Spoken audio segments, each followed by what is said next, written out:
Welcome to Ender Lilies, everybody. So this is a new style of video I'm trying out where I'm not actually playing the game currently.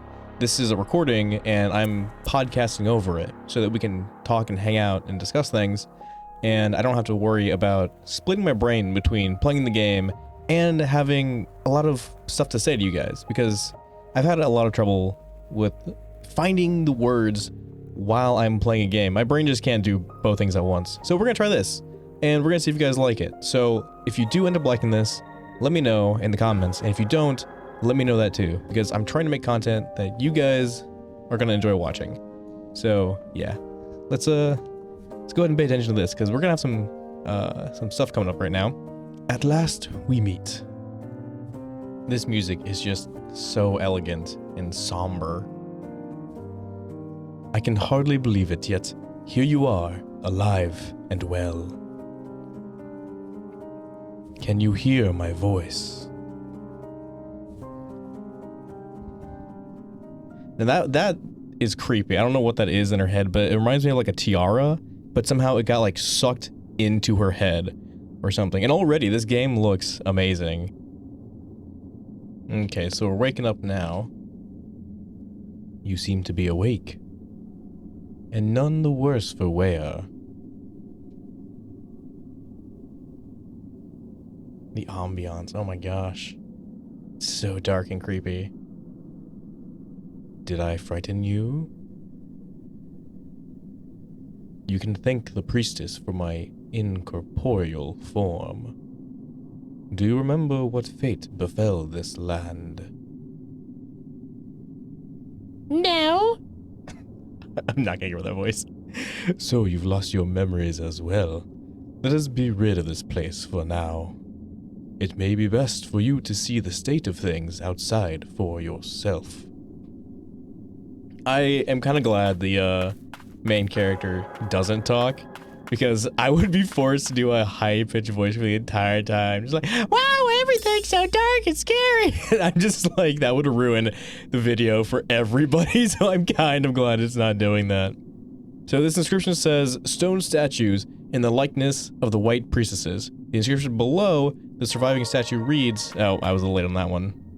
But basically all it said was that the surviving statue was the priestess of the dawn, and the destroyed one was a priestess of the gale. So I have no idea if that has some symbolic meaning, but we will probably find out. So here I'm just messing around with my skills and attacks and everything, and I found out that you can dodge by diving on the ground. So that is one of my favorite ways I've ever seen a character dodge in a video game. It's just so creative and funny, and I love it so much, and you'll see why I like it later on.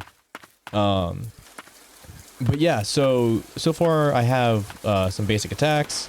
Diving off the cliff, I love that. The Umbral Knight talking to me about using his power to, you know, wield that as my own and everything. But I love the stark contrast of the main character here and how she's so cute and adorable and bright. And then the rest of this world is just so dark and gray and decaying and everything. It really makes her stand out as this like beacon of hope and everything. But for some reason I get the feeling, and I haven't played past, I've only played 15 minutes of this game. So I haven't looked up any spoilers or anything, so I have no idea what else is coming up. But I have a sense that this game is going to be about like stuff that can't be saved. That like you can do only so much, but some things are like beyond redemption. I have a feeling that that's going to be kind of like one of the morals of this game. So I found out that you can't touch these guys, but you can dodge through them. So you dodge through them and you get behind them, and then you can attack them from behind. Although I don't know what those little yellow bars mean yet underneath their health bars. I think it might be like stamina or poise or something. I don't know. But I love the way that they do combat in this game, because you can easily tell when an enemy is about to attack because their eyes light up and flash. And as long as you dodge like right after that or during that, you should be okay. So far that's all I've been doing. Like I haven't played this game at all, and like I had no trouble getting through this first section. Like I took like only like one little hit and that's it. So the dodging and the fighting feels really nice and tight and solid. I feel like all my other game skills that I've collected through the various games I've played have been very useful in this one. So if you've played games like Dark Souls, Assault and Sanctuary, and Hollow Knight, Hollow Knight especially, then I think you guys will really enjoy this game, because I really am so far. Ooh, what's this say? Eileen's letter. Dear Siegrid, I want you to deliver the amulet unto the White Princess. It's a necklace I bestow upon all priestesses, but I've imbued it with a blessing. I'm certain the ward will protect her from the threats of the Blighted. Wards can be broken and restored, but this is something only a priestess can manage. I count on you to see this through. Yours, Eileen. So I think that's why our main character here, the priestess, the White Priestess, is the only one so far not zombified or whatever. Not blighted, because of whatever amulets she received from Eileen. And that could have been what we saw in her forehead at the very beginning. And this is an amulet fragment. Let's see. I guess it just gives me more health or something. I think it's just a passive upgrade, because I didn't really notice any difference once I picked it up or anything. I didn't go in my menu and find it, so I think it's just a health upgrade. But yeah, so I'm thinking that amulet that she was talking about might be the thing that we saw embedded in the priestess's forehead at the very beginning whenever she was waking up. Not 100% sure. This is all speculation, but so far it's fascinating.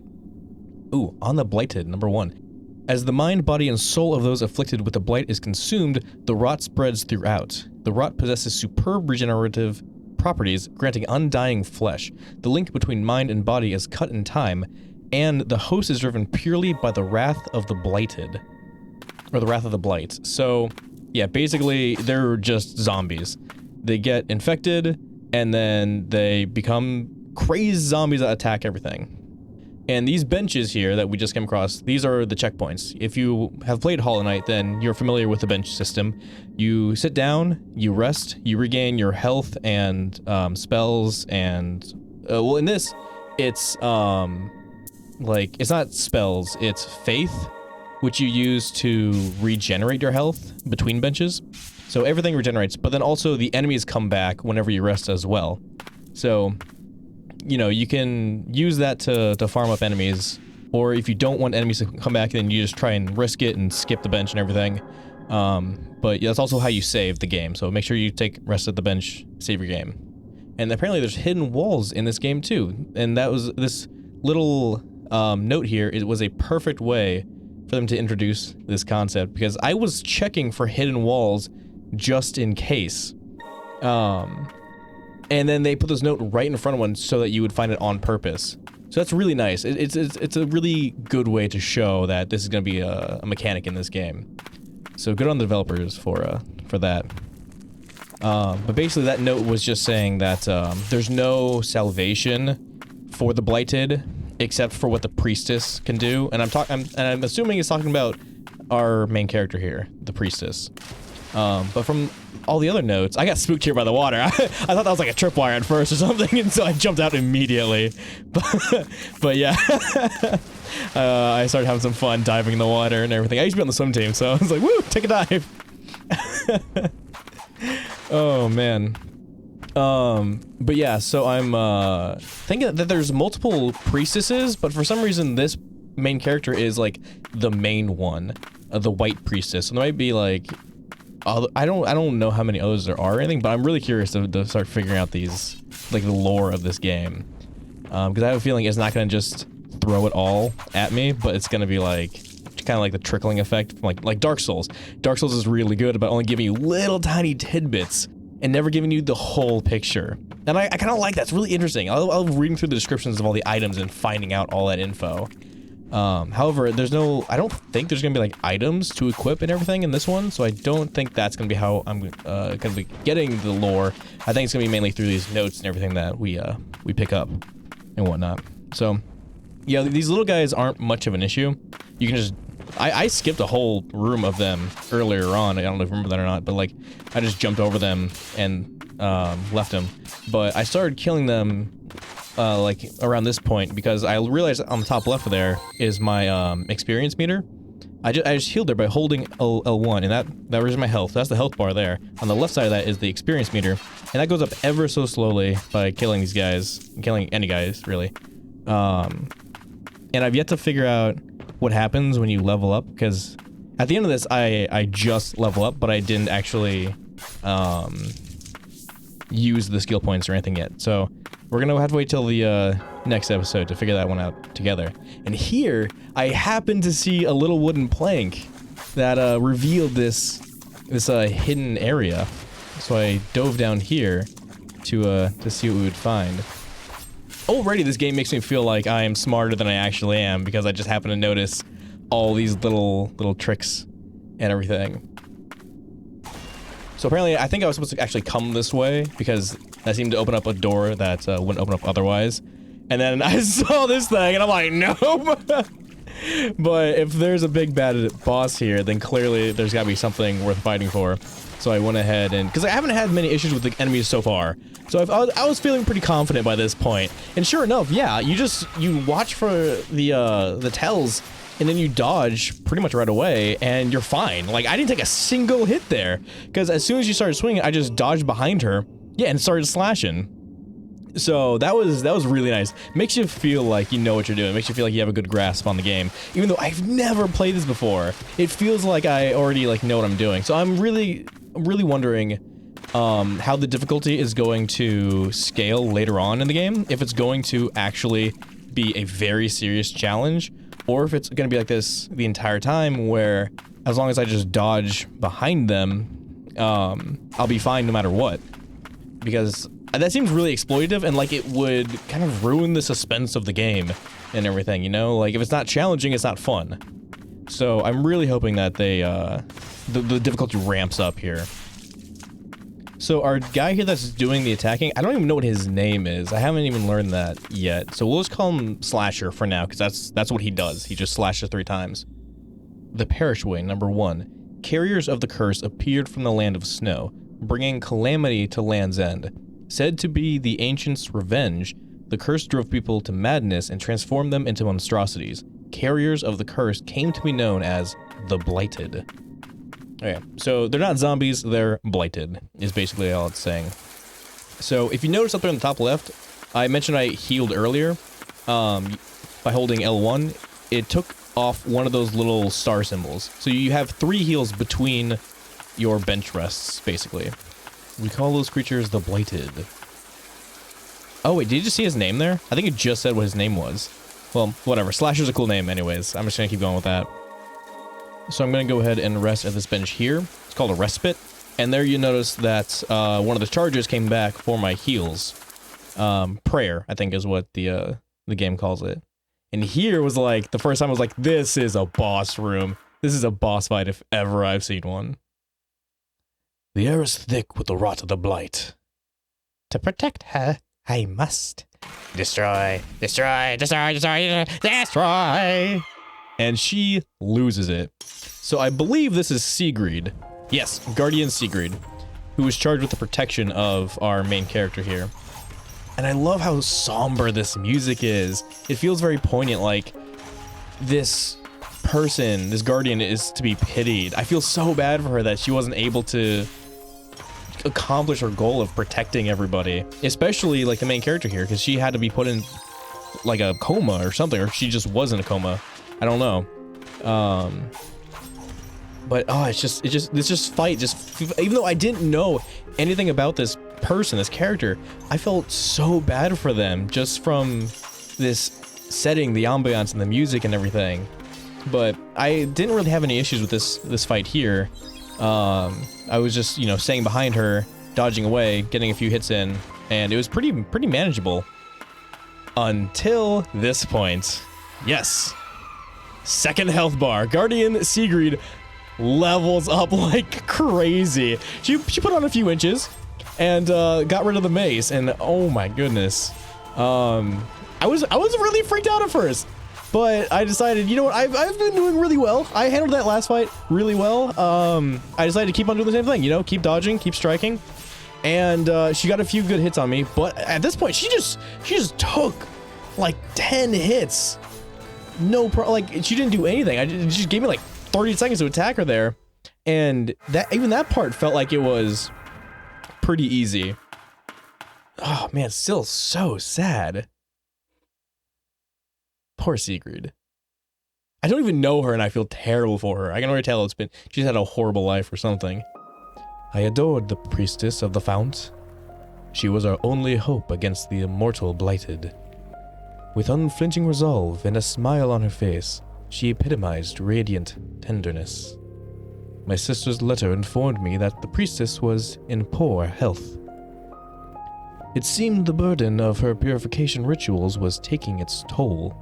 I couldn't rejoice at the peace she brought at the cost of her own well-being.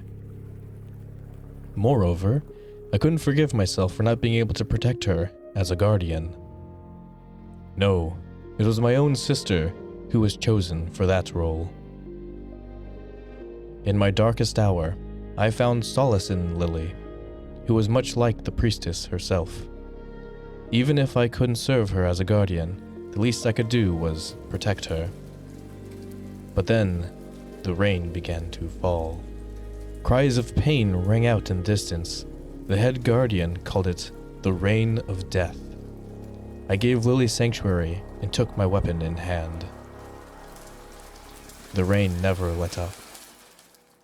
Okay, so maybe we aren't actually the priestess. Maybe we're Lily, which would, the name of the game is Ender Lily. Guardian Siegrid swings an iron ball to attack surrounding enemies. Sub-skills have a cooldown and a limited number of uses, but can be used in conjunction with other skills. Siegrid guarded the sept to protect the white priestess Lily. Never-ending bloodshed caused her to be consumed by madness. And now we get a double jump ability, which is nice, because now we can go back and reach that ledge that we couldn't do before. So far I haven't figured out how to use that skill. I don't think I've equipped it yet. I think I gotta go back to a bench and do that. But yeah. This soul has been purified, no longer imprisoned by blight. Within that memory just now, the woman called you Lily. Surely that is your name. If you retrace the memories of the blighted in life, you may just remember something yourself. It may prove difficult, but can you carry on? Okay, so we're actually Lily, I suppose, and not the white priestess. But then that begs the question of, did Lily get the amulet whenever the white priestess was supposed to? Or am I still confused about everything because it's being very cryptic? I have no idea. We are going to learn together. So now we possess the blighted spirit of Siegrid, I think, and now we can go ahead and use her flail. I have to equip it, I suppose, but we will learn that next time. So thank you guys for watching episode 1 of this Let's Play podcast, and I hope you guys enjoyed. Do let me know if you did, and if you didn't, let me know that too, because I value your input, and I want to make videos that you guys want to watch. So I hope you guys have a good day, and you join me next time for more of Ender Lily, Quietus of the Nights. Bye-bye.